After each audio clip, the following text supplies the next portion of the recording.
Christian Family Radio, welcome into Money Mindset. Every week on the show, helping you to see money as a tool, not just a goal, with our friends at Lock Shield Partners.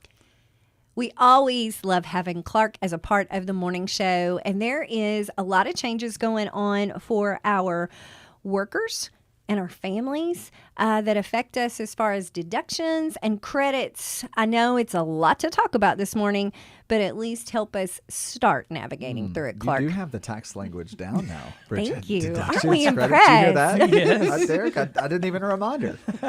Yeah, so Bridget, I'm glad that you brought up this topic. And really what we're going to be talking about today and for the next few weeks on Money Mindset is some of the sweeping tax changes that were passed into law just a month or so ago with the new big bill that was passed. And let's just talk about in essence, what a lot of the new tax bill does is made our current system permanent, if that makes sense. So back in That sounds very serious. back in 2017, there was a big legislation passed called the Tax Cut and Jobs Act, which essentially lowered tax rates and did a bunch of different stuff. In essence, it lowered tax rates for the majority of people, and that was scheduled to go away at the end of this year.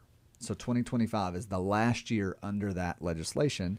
If nothing was done, taxes would have reverted back to 2016 and before. Gotcha. High level, everybody would have been, or just about everybody would have been paying more in federal income tax. So that's what we're dealing with. So a couple of the big changes, though, that do take effect in 2025, the tax rates will not change, which is nice. They'll stay the same. They're not going to go up. The standard deduction for any filer is going to increase. That's beneficial. The child tax credit goes from $2,000 to $2,200 for anybody with children. That'll be a nice benefit when you file. And one of the big changes that most of you have probably heard about is the tips and overtime deduction. So for those workers out there that work in a field where they receive tips, or for those that receive overtime, they'll be able to claim a special deduction on their tax return when they file next spring for a portion of that income. It's not the case that all of their tips or all of their overtime pay will be deducted.